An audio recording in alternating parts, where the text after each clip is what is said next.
ఏం చెప్పాలి అన్నది ఓ ప్రశ్న నా ముందు ఈరోజు.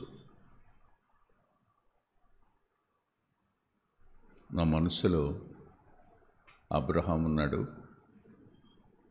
అంటే అబ్రహాం గారు ఉన్నాడు, ఇస్సాకు గారు ఉన్నాడు, యాకోబు గారు ఉన్నాడు. వాళ్ళ జీవితాలని చూస్తున్నప్పుడు నాకు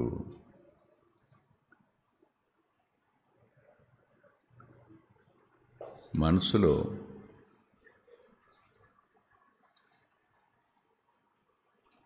చాలా ఆలోచనలు వచ్చినాయి. ఇలా ఆలోచించాను. రాత్రి ఇంటికి వచ్చేటప్పటికి 12 అయింది, 12:30.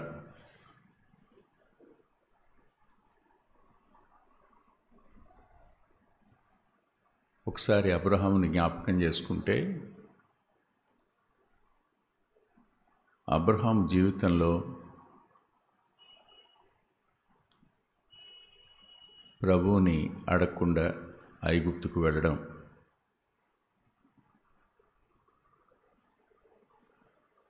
ప్రభువుని సంప్రదించకుండా శారా మాట చొప్పున ఆగర్ని చేసుకోవడం కనిపిస్తాయి. వీటిని మనం లోపాలుగా ఎంచుతాం. అంటే వాళ్ళలో తప్పులు ఎంచడం కోసం కాదు, మనం కూడా అదే తప్పులు చేస్తామని.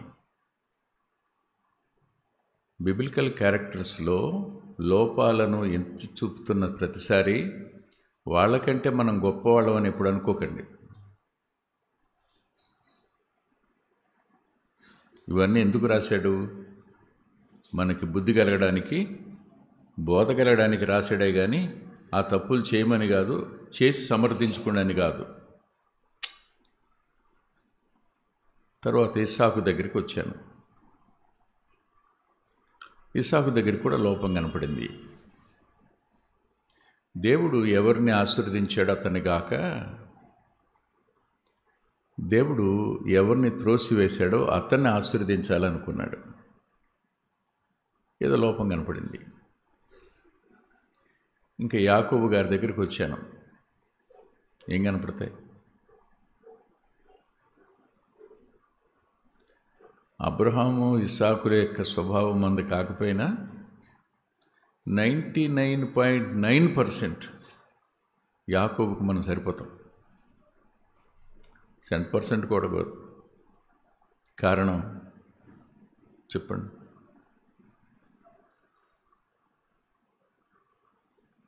కపటం ఉంది. యాకోబు అనే పదానికి కపటం అనే అర్థం కూడా ఉంది, మోసగాడు అనే పదమే కాకుండా. ఇవన్నీ మనలో ఉన్నాయి. ఆయనలో కూడా లోపాలు కనపడ్డాయి.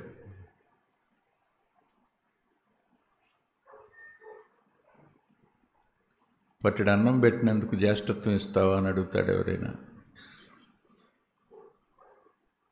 మీరే చెప్పండి. ఒక్క పూట అన్నం పెట్టాడంట జీవితకాలంలో ఏశావుకి. ఒక్క పూటే. ఒక్క పూట భోజనానికి ఏం అడిగాడు? జ్యేష్ఠత్వం అడిగితే ఏంటనుకుంటున్నారు మీరు? ఊరికి నేనా? జ్యేష్ఠునికి రావాల్సిన ఆధిక్యతలన్నీ రావాలి. అంటే జ్యేష్ఠుడు ఇంటికి పెద్ద. నీకు రేపటి నుంచి నీ పెద్దరికం ఉండదురా, నేనే, నువ్వు నన్ను అన్నాన్ని పిలవాలి, అంతేగా. నెంబర్ 1. నెంబర్ 2, జ్యేష్ఠుడే న్యాయాధికారి కూడా. ఇంటిలో ఏ న్యాయం తీర్చాలన్నా అతనే, బయట వ్యవహారాల్లో న్యాయం తీర్చాలన్నా కూడా జ్యేష్ఠుడే. 2, 3, జ్యేష్ఠుడే దేవునికి కుటుంబానికి మధ్యలో యాజకత్వం కూడా చేస్తాడు, బలర్పించేది కూడా జ్యేష్ఠుడే. 3, 4, జ్యేష్ఠునికి 2 అంతల ఆశీర్వాదం ఇవ్వాలి, 2 అంతల ఆస్తి ఇవ్వాలి. అంటే ఒక్క పూట భోజనానికి ఎన్ని చేసుకున్నాడు?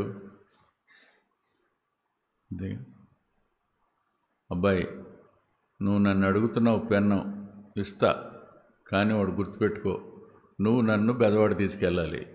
పెన్నదారంతా బెదవాడు తీసుకెళ్తే చుద్దారంతా. పిల్లల మధ్య ఇలాంటి బేరసారాలు జరుగుతూనే ఉంటాయి. అవి మనలో కూడా ఉంటాయి. సరే, ఇక నాన్నను మోసం చేశాడు అంటే అమ్మ ప్రోత్సాహం ఉంది, చేశాడు. యోసేపు ఏం చేశాడు? అబ్రహాములో కనపడతాయి, ఇస్సాకులో కనపడతాయి, యాకోబులో కనపడతాయి, యోసేపులో ఏం కనపడతాయి? వీళ్ళ ముగ్గురు పొందనంతటి కష్టాన్ని, వీళ్ళ ముగ్గురు అనుభవించని పగని అన్నదమ్ముల దగ్గర నుంచి అమ్మేయడాన్ని నాకు ఆశ్చర్యం అనిపించింది. ఎందుకు? వై? చాలామందిలో రక్షించబడిన తర్వాత నేను మంచివాణ్ణి కదా, నాకే ఎందుకు ఈ కష్టాలు, నేను అందరికీ సాయం చేసేవాడిని కదా, నాకెందుకు అందరూ శత్రువులు అవుతారు?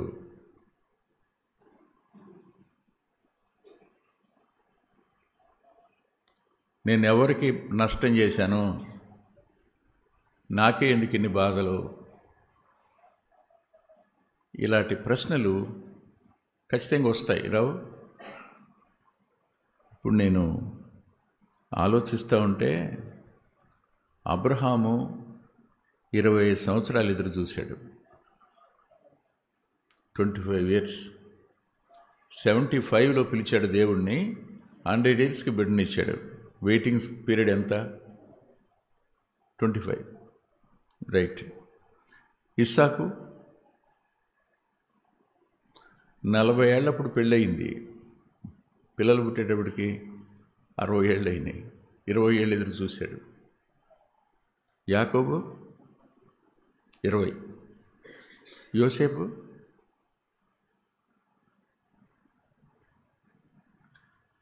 అరే రే రే రే రే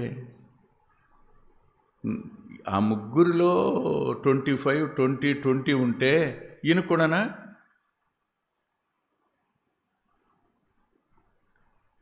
అంటే rejection is common to every believer.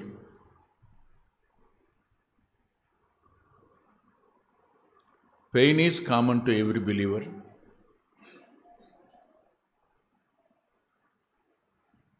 Waiting period is also same in every believers life. ఎదురు చూడడం ఎంత కష్టం అండి, ఎదురు చూడడం ఎంత కష్టం అండి. 25, 20, 20 ఈయన కూడా అంతేనా? ఆశ్చర్యం అనిపించింది నాకు. మోర్ దాన్ 20 years ఈయన కూడా. అంటే దేవుడు పిచ్చోడు కాదని గుర్తుపెట్టుకోవాలి, దేవుడు తెలివి తక్కువవాడు కాదని గుర్తుపెట్టుకోవాలి.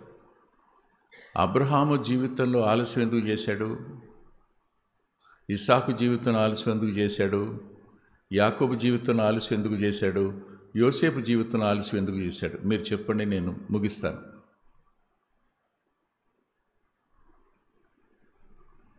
మాట్లాడుకుందాం ఈ రోజున. Don't feel it is as a sermon. కొంచెం మనం మాట్లాడుకుని, అంటే కాన్వర్సేషన్ చేద్దాం. చెప్పండి, అబ్రహాం జీవితంలో వై 25 years డిలే? ఎందుకు 20 సంవత్సరాలు ఆలస్యమైందో చెప్తారా?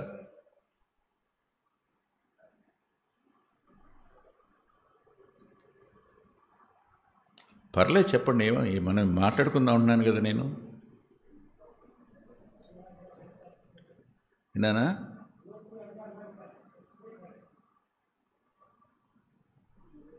బుజ్జేదో మాట్లాడుతున్నాడు అక్కడ, అర్థం కాకుండా.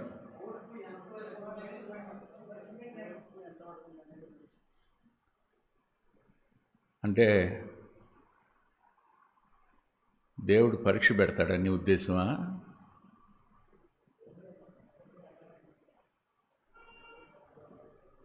అంటే అనవసరమైన పరీక్షలు పెట్టేవాడు దేవుడు? చెప్పండి. పరీక్ష పెడతాడు, కాదనను నేను. అక్కడ 22వ అధ్యాయంలో యెహోవా అబ్రహామును టెస్టెడ్ అని అర్థం, టెంప్టెడ్ అని కాదు, టెస్టెడ్ అని. పరీక్షిస్తాడు. కానీ ఈ విషయంలో పరీక్ష అంటారా మీరు? 20 సంవత్సరాలు ఆగడం.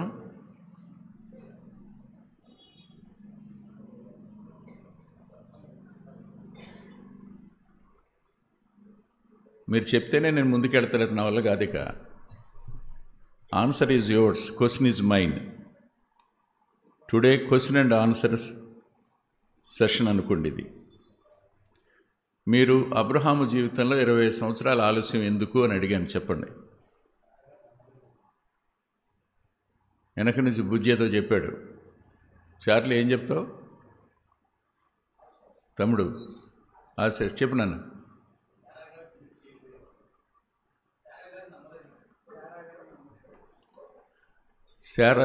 శారా నమ్మలేదనా? అంటే కొన్నిసార్లు అపనమ్మిక కూడా ఆలస్యానికి కారణం కావచ్చు, కానీ ఈ కేసులో అది కాకపోయి ఉండొచ్చు. ఏంటన్నా?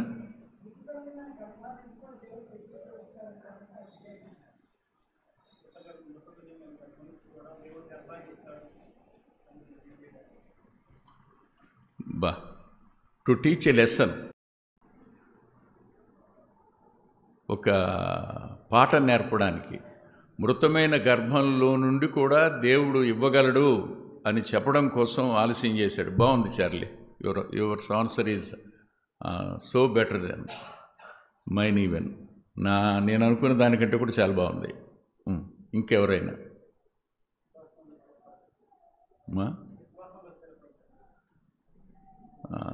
మా రవి చెప్పాడు విశ్వాసంలో స్థిరపడడానికి అని. Yes, it is true. అవును, ఆలస్యం అయితే విశ్వాసం దెబ్బ తగులుద్ది కదా. ఆలస్యం అయ్యే కొద్దీ ఎవరి మీద దాడి జరుగుద్ది? ఫెయిత్ మీద. అపవాది ఏం చేస్తాడంటే నీ విశ్వాసం మీద, నీ నిరీక్షణ మీద దాడి చేస్తుంటాడు ఎప్పుడు. వాడికి టార్గెట్ నువ్వు కాదు, నీ ఫెయిత్. వాడి టార్గెట్ నీ హోప్. ఈ రెంటి మీద దాడి చేస్తాడు. ఎంతకాలం అంటాడు, ఇంకెంతకాలం అంటాడు. ఎలా ఉంటుంది నీకు? అమ్మా నాన్నల మీదకి కొడుకులు కూతుళ్ళు తిరగబడతారు. ఇప్పుడు చెప్పండి. ఇక్కడ ఎవరో చెప్పారు కరెక్ట్ ఆన్సర్, ఆస్తి పంపకాల దగ్గర. మాకు మనవాళ్ళు పుట్టారు, మాకు మనవాళ్ళు పుట్టారు, మీకు ముని మనవాళ్ళు వచ్చారు, ఇప్పటివరకు ఆస్తి పంచవేంటి నువ్వు అంటారు. వాళ్ళేమంటారు? ఆగండి కదా. అంటే ఎదురు చూడడం చాలా కష్టం.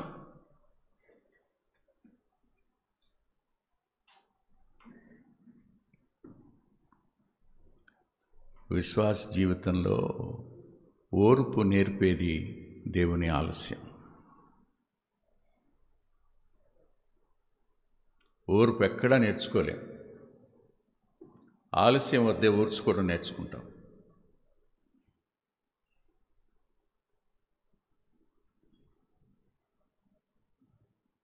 మనం ఎవరిని ఓర్చుకోలేం. ఎవరిని ఓర్చుకుంటాం? భర్తను ఓర్చుకుంటాంరా?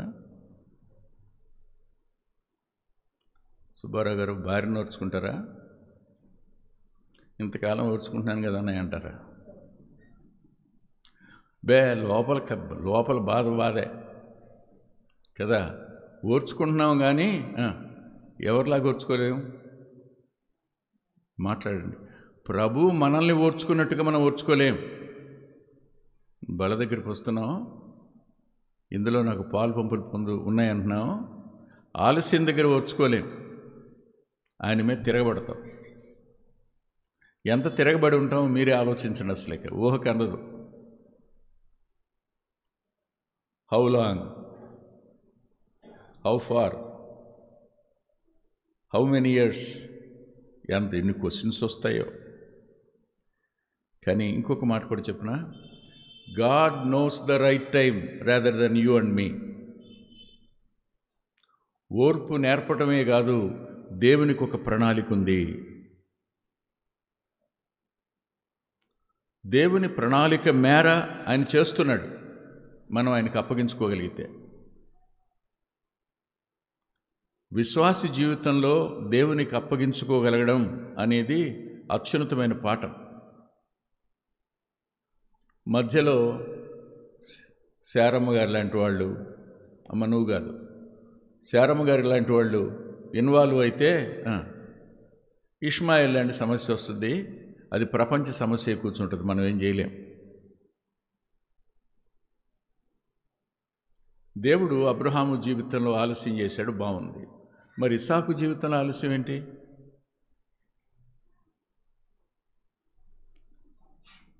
అబ్రహాం గురించి మాట్లాడాం కదా ఇప్పుడు దాకా. ఇప్పుడు ఇస్సాకు దగ్గరికి వచ్చాం. ఇస్సాకు జీవితంలో ఆలస్యం ఏంటి? పెళ్ళయింది 40 ఏళ్ళకి, వాళ్ళ అమ్మ చచ్చిపోయింది ముందే. 40 ఏళ్ళకి ముందే వాళ్ళ అమ్మ చచ్చిపోయింది. ఇస్సాకు పెళ్లి చేశారు. భార్య వచ్చిన తర్వాత తల్లి విషయమైన దుఃఖ నివారణ అయిపోయింది. ఆడు తరువాత అబ్రహాం గారు చెప్పండి చేసుకున్నాడు. వరుస పెట్టి మాట్లాడండి. 1 2 3 4 5 6 ఎంతమంది? ఇస్సాకు ఇష్మాయేలే కాదు, ఇంకా 6 పిల్లలు పుట్టారు. మూడో దఫా ఇస్సాకును రెబెక్కమ్మేమో చెప్పండి. వాళ్ళ నాన్నని చెప్పండి. వాళ్ళ నాన్నని కేతురాన్ని చూస్తూ ఉంటే ఆయన ఎత్తుకున్నాడు. Their bosom is empty. How they feel? ఎలా ఉంటుందో చెప్పండి. ఇప్పుడు ఊహించండి ఒకసారి పాపం ఇస్సాకు జీవితం. అరే మనం కూర్చునే ఉన్నాం బ్రదర్, మన తర్వాత వాళ్ళు, మనకంటే పెద్దోళ్ళు, వాళ్ళందరూ బెటర్ ఆఫ్ అయిపోతూ ఉంటే still we are in the same condition. అబ్బాబాబా, ఎంత పెయిన్! చిన్న పెయిన్ ఉంటుందా? పక్కపక్కనే గుడారాలు, ఆ ఇంట్లో నుంచి రోజు చిన్నపిల్లల ఏడుపులు. అసలు వారసుడెవరు? అసలు వారసుడికేమో పిల్లలు లేరా, ఉపపత్నికేమో వరుస పెట్టి 6. అరే మిద్యాను మోక్షాను అబ్బాబ్బాబ్బా వరుసగా పుట్టేస్తున్నారు. ఇంతకీ రెబెక్కాకి ఎలా ఉండుంటో చెప్పండి. ఇస్సాకు ఏమైపోయి ఉంటాడు? Why this delay? ఈ ఆలస్యం ఎందుకో చెప్పండి. ఇప్పుడు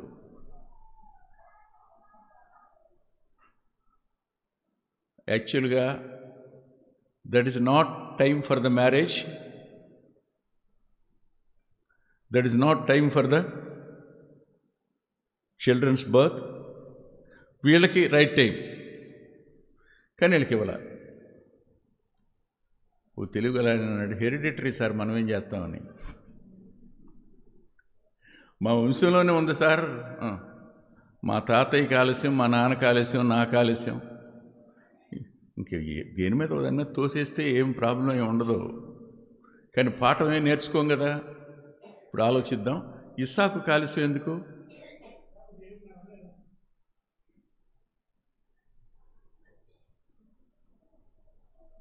బుజ్జి తొందరపడి మాట్లాడేస్తున్నావు.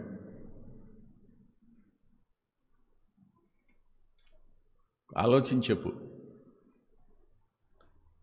ఒక ప్రక్కన అబ్రహాము గుడారంలో పసి నవ్వులును ఏడుపులు వినపడతా ఉంటే, ఇస్సాకు గుడారం 20 సంవత్సరాలు ఎంటీగా ఉండడానికి గల కారణం ఏంటని అడుగుతున్నా, జవాబు చెప్పండి.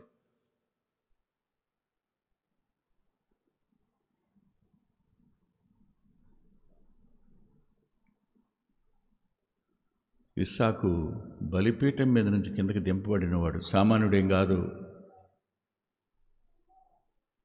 అతనికి ఉన్నటువంటి కమిట్మెంట్ మనకు లేదు, అతనికున్న ఒబీడియన్స్ మనకు లేదు. తండ్రికి అతడు లోబడ్డాడు, పరలోకపు తండ్రికి లోబడ్డాడు. ఓ అద్భుతమైన వ్యక్తిత్వం ఇస్సాకుది.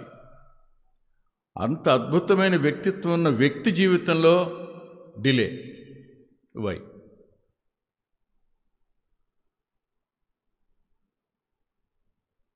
ఎవరు మాట్లాడరా? కఠినమైన ప్రశ్నలు అడిగి జవాబు చెప్పరా అని మిమ్మల్ని మీరు నిలదీస్తే ఎట్టా అండి?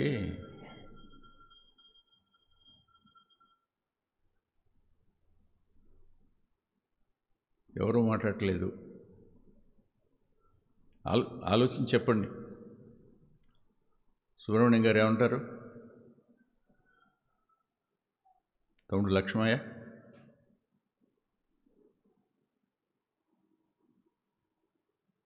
ఒకటేంటంటే నెంబర్ 1, ఇస్సాకు ప్రార్థనాపరుడయ్యాడు.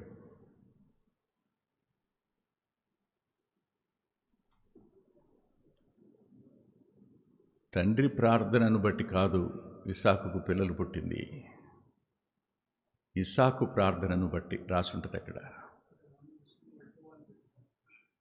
అవునా? అంటే నువ్వు ప్రార్థనాపరుడు కావడానికి ఆలస్యం వద్దంతే.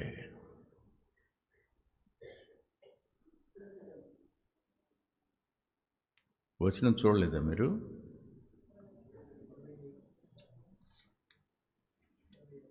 25వ అధ్యాయం 21వ వచనం.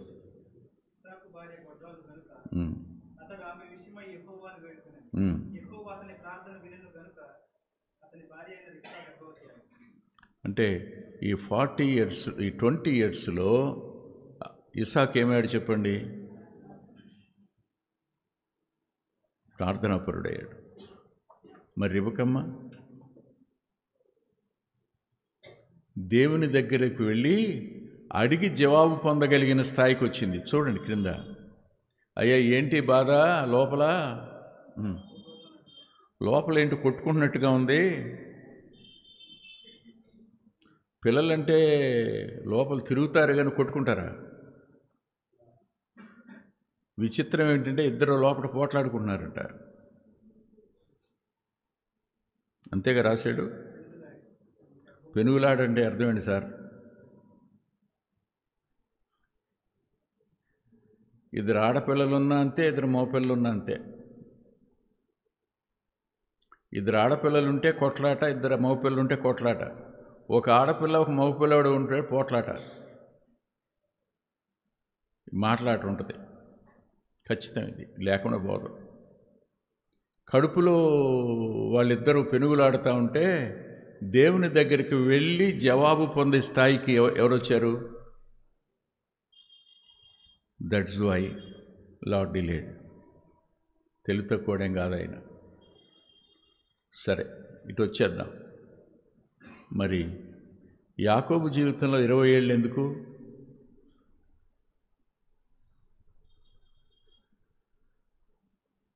యాకోబు జీవితంలో 20 ఏళ్ళు ఎందుకు?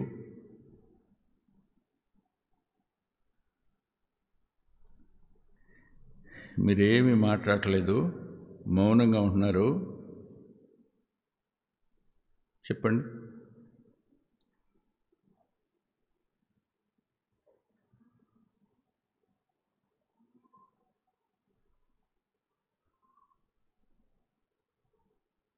యాకోబు జీవితంలో 20 సంవత్సరాల ఆలస్యం ఎందుకు? 20 సంవత్సరాలు అతడు ఎందుకు వాగ్దాన భూమికి వెళ్లకుండా హారాన్లో మిగిలిపోవలసి వచ్చింది? Why suffering? Why hatred? Why criticism? దీనికి ఇలా అంటాను, విత్తింది కోసుకోవడానికి.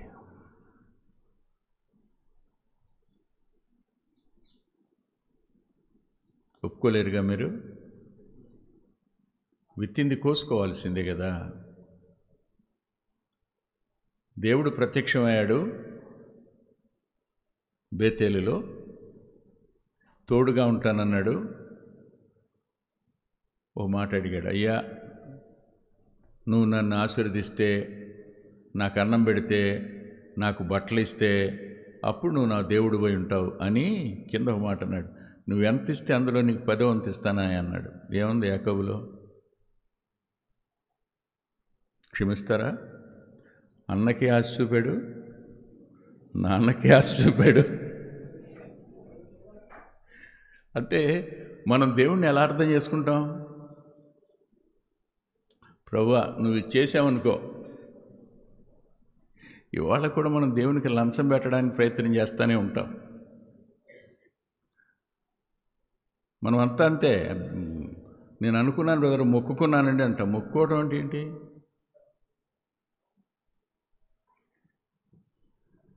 నైజమే, ఎక్కడ పోదు. గుడ్డివాడైన తండ్రిని మోసం చేసినందుకు జబ్బు కళ్ళని కోసుకున్నాడు. విత్తాడు, కోసాడు. రైట్. చేతులకి ఏం కట్టుకున్నాడు? వాళ్ళమ్మ చేత చర్మం కట్టుకున్నాడా? ఏ చర్మం? వెంట్రుకలు కరిగిన చర్మం కట్టుకున్నాడా? 20 సంవత్సరాల కాలం ఈ చేతుల్ని ఎండకి, వానకి, చలికి దేవుడు అప్పగించాడు.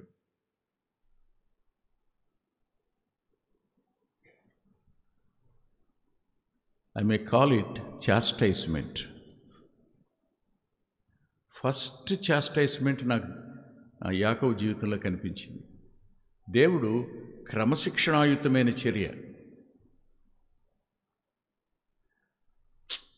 అన్యాయస్తుడు ఎప్పుడూ కాదు. ఆలస్యం చేశాడని ఆయన అన్యాయస్తుడు ఎప్పటికీ కాడు.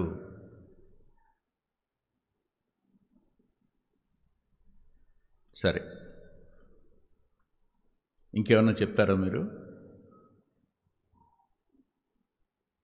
భౌతిక సంబంధమైన వాటి మీదే మనసంతా. ఎవరిది? యాకోబుది. భౌతిక సంబంధమైన ఆస్తిని బట్టే మహనయములో ఆరాధించాడు. చూడండి ఏమని ఆరాధించాడు.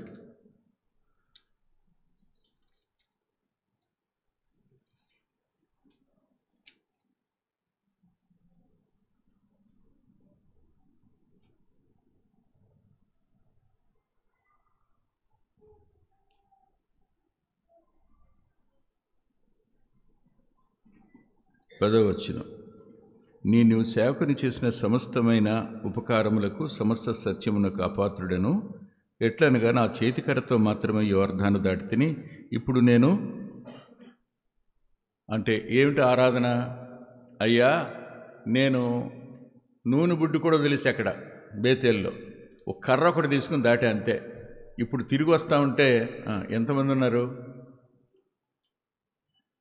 గొర్రెలు, గొడ్లు, ఒంటెలు, మేకలు, ఇంకా అన్ని గాడిదలు, పనివాళ్ళు, భార్యలు, పిల్లలు, 2 గుంపులైంది. ఆస్తి ఒక్కటే 2 గుంపులైంది.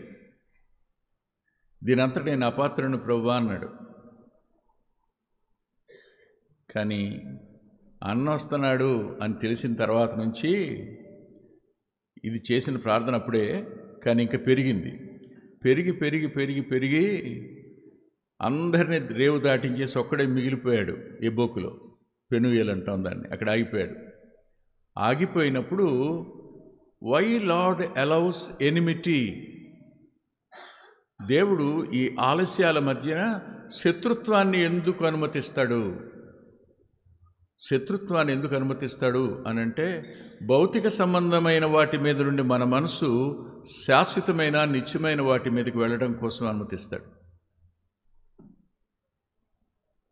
ఇప్పుడు అడుగుతాడు, అయ్యా నన్ను ఆశీర్వదించు. ఇదేంటి?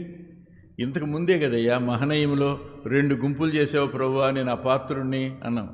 కాస్త ఆస్తి ఉందా? అన్నకు పంపింది ఎంత? అక్కడ కూడా తెలియగలడే, అవునా? అందరికీ దేవునితో సహా చివరికి అన్నకు కూడా ముందే పంపించాడు. ఏమని? ఇది తీసుకెళ్ళి ఇవ్వండి ముందు.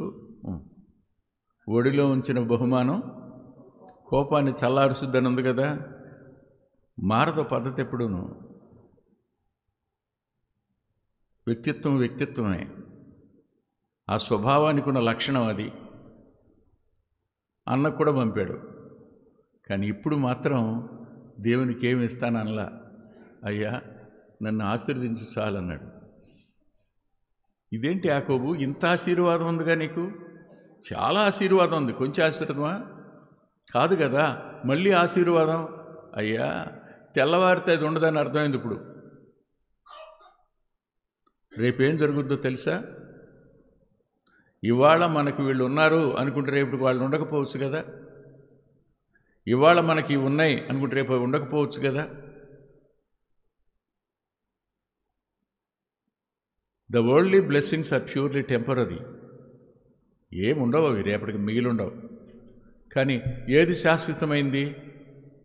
ఆయన ఇచ్చేటువంటి కుమారత్వం, ఆయన ఇచ్చే నిత్య జీవం, ఆయన ఇచ్చే పౌరసత్వం, ఆయన మనకు అనుగ్రహించేటువంటి శరీరంలో అవయవాలమనే ఆ స్థానం, ఇవి శాశ్వతమైనవి. మిగతావన్నీ శాశ్వతమైనవి కావు. మన మనసంతా దేని మీద ఉంటుంది?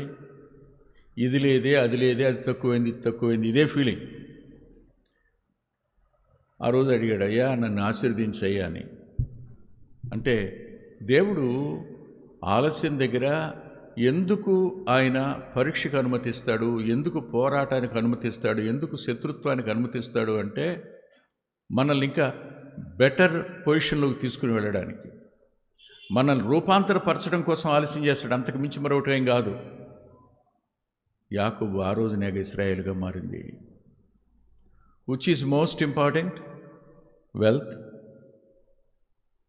ఫిజికల్ బ్లెస్సింగ్స్ కాదుగా, ఆస్తి కాదు కదా, భౌతిక సంబంధమైన ఆశీర్వాదాలు ఏం కాదు కదా. ఆత్మ సంబంధమైనటువంటి నీ మార్పు అన్నిటికంటే ఉన్నతమైన ఆశీర్వాదం అక్కడ తీసుకొచ్చాడు. అయ్యా అప్పుడు అన్నాడు, నీ పేరేంటో చెప్పని. దేవునికి ఇతనికి సంబంధం ప్రారంభమైన సంవత్సరాలు అయింది, 20 years. ఇప్పటివరకు ఎక్కడున్నాడు? క్షమిస్తారా ఒక మాట అంటాను, హీఈస్ ఇన్ ప్రాస్పరిటీ గాస్పెల్.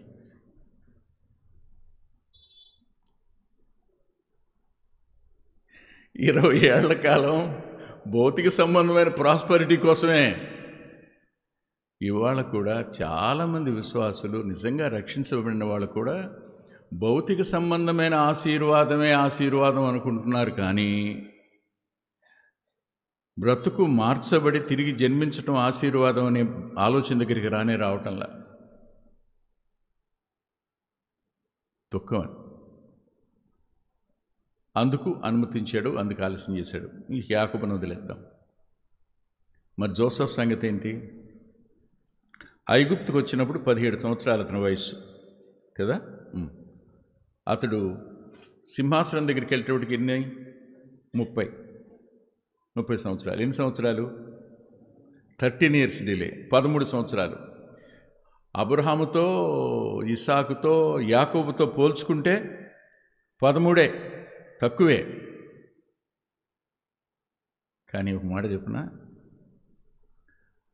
ఐగుప్తుకి వెళ్ళడానికి, ఐగుప్తు నుంచి వాగ్దాన భూమికి వెళ్ళడానికి ఎన్ని సంవత్సరాలు?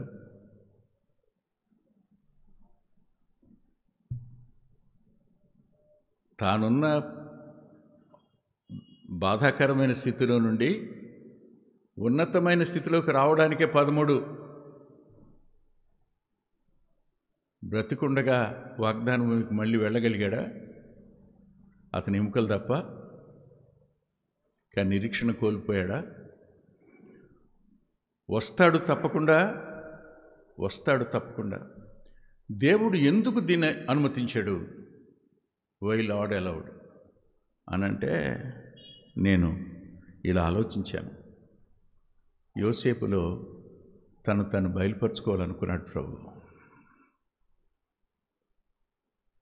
అబ్రహాములో కూడా ప్రభు యొక్క ఛాయను చూస్తాం, ఇస్సాకులో ప్రభు యొక్క ఛాయను చూస్తాం, యాకోబులో కూడా ప్రభు యొక్క ఛాయ కొంచెం కనపడుతుంది. అలాగే యోసేపులో ఆయన చాలా ఎక్కువ కనపడుతుంది. ఆయన దేవుని రూపం నీలో నాలో కనిపించడానికి దేవుడు ఆలస్యం చేయొచ్చు, పోరాటానికి అనుమతించవచ్చు, పరీక్షలకు అనుమతించవచ్చు, డిసప్పాయింట్మెంట్కి అనుమతించవచ్చు, శత్రుత్వానికి అనుమతించవచ్చు, అన్యాయపు తీర్పునకు కూడా అనుమతించవచ్చు. వీటన్నిటిని బట్టి దేవుడిని అన్యాయస్తుడు అందామా? దేవుడు తప్పు చేశాడు అందామా? దేవుడు పొరపాటు చేశాడు అందామా? చెప్పండి, ఏమంటారు? మీ ఇష్టం. ఇవాళ సంతోషంగా నేను రొట్టెలో ద్రాక్షరసంలో పాలు పొంగులు పొందుతున్నానని ఎంతమంది చెప్పగలరు చెప్పండి? నాకు దేవుని మీద ఇంత కష్టం లేదండి, ఇంత ఇబ్బంది పట్టలేదండి, ఇంత మానసికమైన బాధ కూడా లేదండి అనేవాళ్ళు ఎవరైనా ఉన్నారు ఇక్కడ? Including Venkataratnam. There are so many unsolved problems. అపరిష్కృతమైన సమస్యలు ఎన్నో ఉన్నాయి మనందరి జీవితాల్లో. కానీ వాటన్నిటిని అంగీకరించడం అనేది ఉందే, we are going to accepting the sovereign will of God. దేవుని యొక్క సార్వభౌమ చిత్తాన్ని మనం అంగీకరించడం ఉంది అక్కడ. ఆయన అనుమతించాడు, వీ హ్యావ్ టు యాక్సెప్ట్. ఆయన అనుమతించాడు, we have to say yes. Abraham జీవితంలో మనం చూస్తాం, పిలిచినప్పుడల్లా అబ్రహాం అంటాడు, చిత్తం ప్రభువా, చిత్తం. ఒక్కసారి మన జీవితంలో కనిపించిన ప్రతి దాన్ని బట్టి yes lord, I'm accepting yours will, నేను నీ చిత్తాన్ని అంగీకరిస్తున్నాను ప్రభు అని చెప్పగలరా? అలా చెప్పగలిగితే ఆశ్చర్యకరమైన సంగతి నేను ఇస్సాకులో నుంచి 1, 2, 3 పాఠాలు చూపించి ముగించేస్తాను. దయచేసి మీరు చూడండి. ఇస్సాకు కాదు, యోసేపు.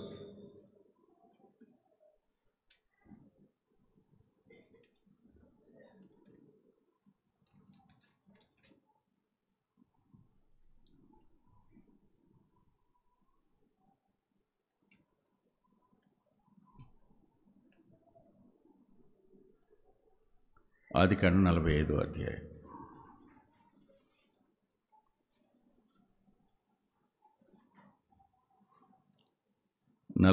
అధ్యాయం 4, 5, 6 వచనాలు. అయినను నేను ఇక్కడికి వచ్చినట్లు, కొంచెం ముందును చదువుదాను, 4 చదువుదాం. అంతటి యోసేపు నా దగ్గరకు రండని, ఆగండి, ఏం చెప్పాడు ఆయన? నా దగ్గరికి. ప్రభు చెప్పిన మాట ఏమిటి? నా వద్దకు రండి, నేనేమిస్తా? నేను ఇస్తా, మీరు పుచ్చుకునేవాళ్ళుగా ఉంటారు. రండి, ఇక్కడేగా ఛాయ్ కనపడిందా? నా వద్దకు రండి. మనమంతా ఎవరో చెప్పండి? ఆయన హేట్ చేసిన వాళ్ళమే. వెంకటరత్నానికి ఏం బిగినింగ్లో యేసుప్రభు అంటే ఇష్టం ఉందనుకున్నారండి మీరు? అయినా నా భారతదేశంలో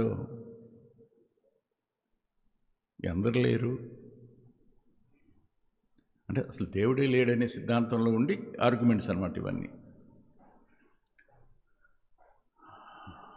ఒక మాట చెప్తాను,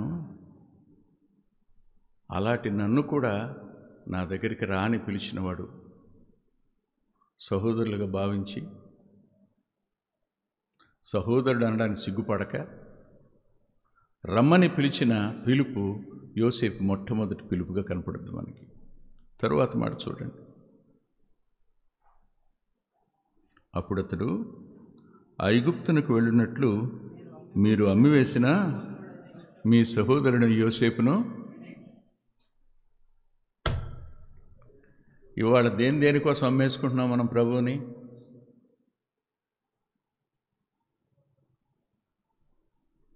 వాళ్ళు అమ్ముకున్నది దేనికోసం?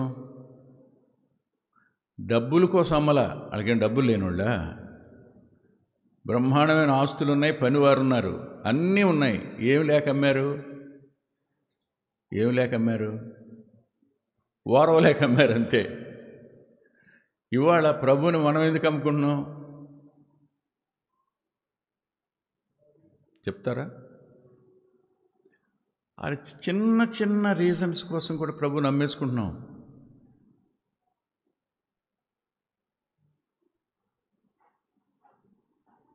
చెప్తే బాధపడతారు, చెప్పను. ఎక్కడెక్కడ అమ్ముకున్నామో మనకే తెలుసు. Why should I reveal? ఎందుకు చెప్పాలి?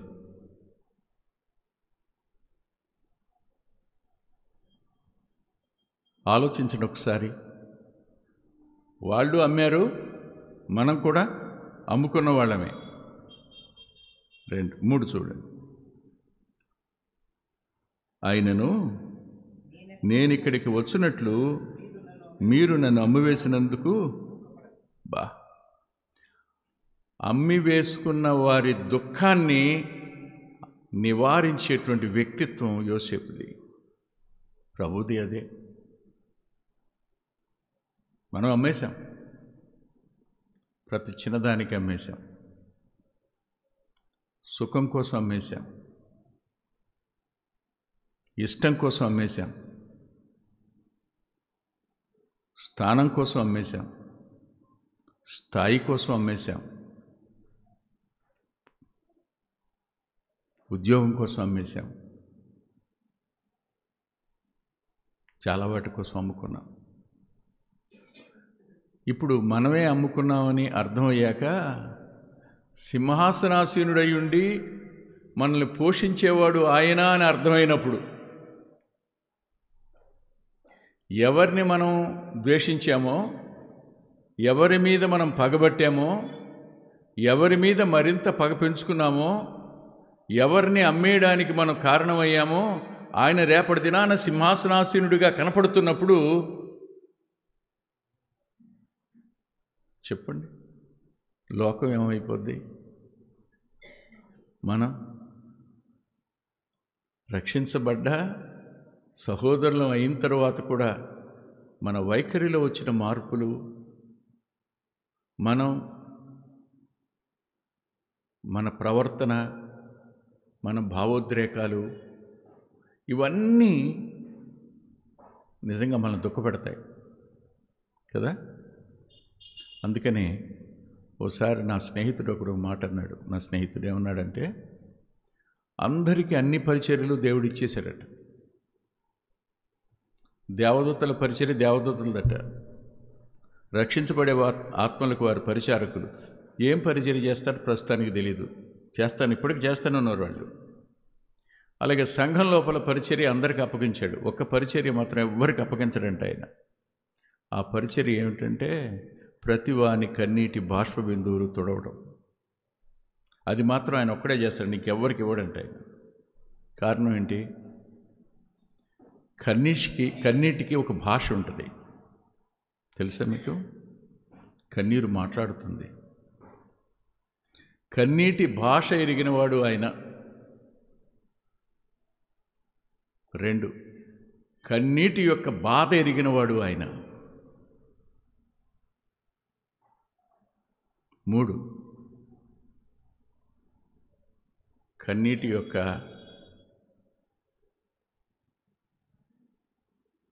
ఆక్రందన ఎరిగినవాడు ఆయన.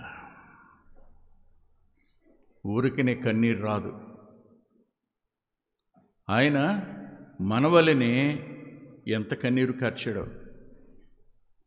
అందుకనే నన్ను గురించి ప్రజలు ఏమనుకుంటున్నారన్నప్పుడు శిష్యులు అన్నారు, నిన్ను ఇర్మియా అనుకుంటున్నారయ్యా అన్నారు.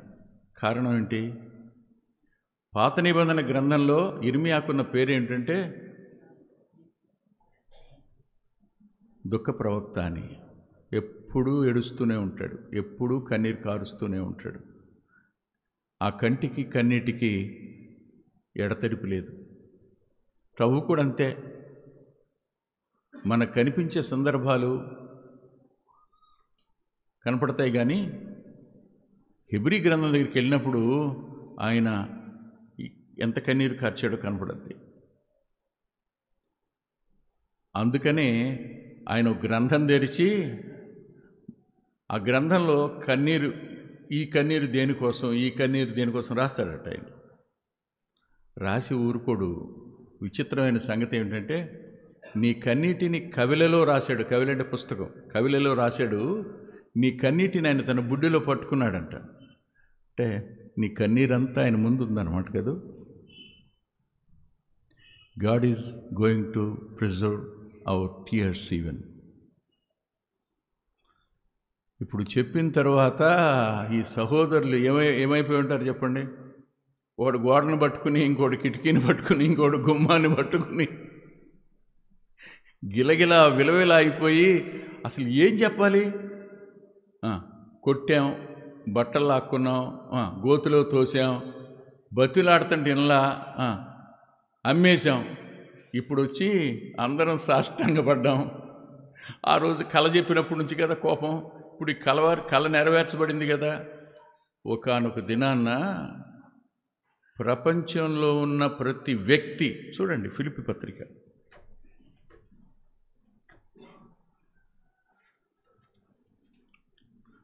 2వ అధ్యాయం 9-10 వచనాలు. అందుచేత పరలోకమందున్న వారిలో కానీ, భూమి మీద ఉన్న వారిలో కానీ, భూమి క్రింద ఉన్న వారిలో కానీ ప్రతి వాని మోకాలును యేసు నామమున వంగునట్లు. ఇప్పుడు 22 మోకాళ్ళు వంగినాయి. అప్పుడు వంగని మోకాలు ఒక్కటే ఉండదు, అందరి మోకాళ్ళు వంగుతాయి ఖచ్చితం. కానీ అందరూ వంగినా మనం మాత్రం ఆరాధకులంగా ఉండి నిత్యత్వానికి వెళ్ళడం, వారందరూ నిత్య నరకానికి వెళ్ళడం అనేది అబ్బా ఎంత బాధాకరం. ఆ రోజున అరే మనం చేయవలసినంత పని చేయలేకపోయినాం, ఓర్చుకోగలిగినంత ఓర్చుకోలేకపోయాం, చూపవలసినంత ప్రేమ వాళ్ళ మీద చూపించలేకపోయాం, ఇవ్వగలిగినంత సహాయాన్ని మనం చేయలేకపోయినాం అనే బాధ మన అంతరంగానికి నశించిపోతున్న వాళ్ళ విషయంలో కలుగుతుందేమో అనిపిస్తుంది నాకు. ఈరోజు ఆ దృశ్యాన్ని ఊహించండి. యోసేపులో ప్రభు యొక్క వ్యక్తిత్వాన్ని స్పష్టంగా చూపించడం కోసమే అనుమతించాడు ఆయన. లోపరహితుడు ప్రభు. యోసేపులో కూడా ఏ లోపాన్ని కనిపెట్టలేం. తర్వాత మాటకు పెడదాం రండి. 45వ అధ్యాయంలో అది మీకు సంతాపము పుట్టనీయుకుడి, ప్రాణరక్షణ కొరకు దేవుడు మీకు ముందుగా నన్ను వినండి. వాళ్ళది ప్రాణరక్షణే, మనది ఆత్మరక్షణ.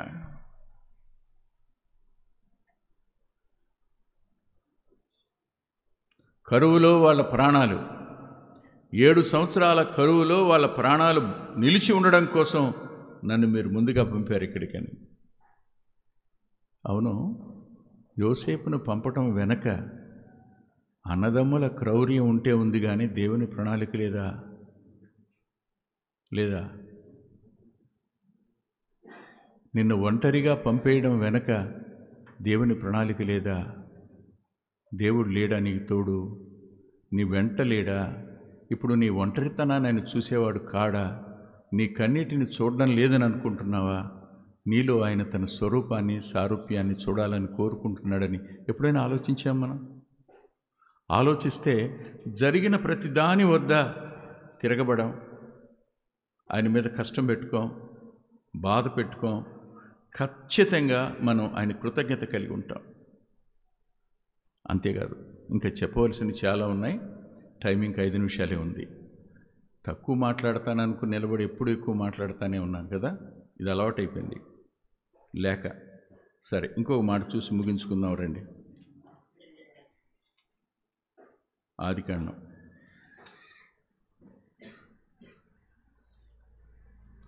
50వ అధ్యాయం 20వ వచనం. మీరు నాకు కీడు చేయని ఉద్దేశించితిరి గాని నేటి దినమున జరుగునట్లుగా, అనగా బహు ప్రజలను బ్రతికించున్నట్లుగా అది మేలుకే దేవుడు. కీడులో మేలుని, దేవుని సంకల్పాన్ని చూడగలిగిన యోసేపు. సమస్తము సమకూడి మేలు కొరకే జరుగుతాయని ఆత్మ ద్వారా పౌలు గారితో రోమా 8:28 వ్రాయించిన వాడే యోసేపు నాట ఈ మాటను పలికించాడు. ఆలోచించండి ఒకసారి. ఆలస్యానికి ఓ అర్థం ఉంది. ఓ ప్రణాళిక ఉంది, ఓ ప్రయోజనం ఉంది, ఓ రూపాంతరం ఉంది. ప్రార్థన చేసుకుందాం. ఈరోజు యవనస్తులు పైకి వెళ్ళండి, లేట్ చేయకండి. తమ్ముడు శేషయ్య ఈరోజు మీకు 20 minutes తన సాక్ష్యం వాక్యం చెప్తాడు, మీరు మోకరించండి.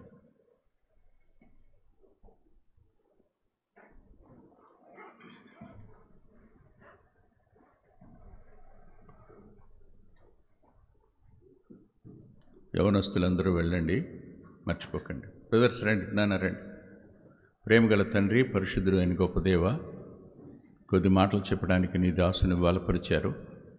మీ కృపకు మమ్మల్ని అప్పగించుకుంటూ మీ సాయాన్ని కోరుకుంటూ యోగ్యమైన రీతిలో పాల్పొంపులు పొందే కృపనిమ్మని యేసుక్రీస్తు ప్రభువారి పేరిట ప్రార్థిస్తున్నాం తండ్రి. ఆమేన్.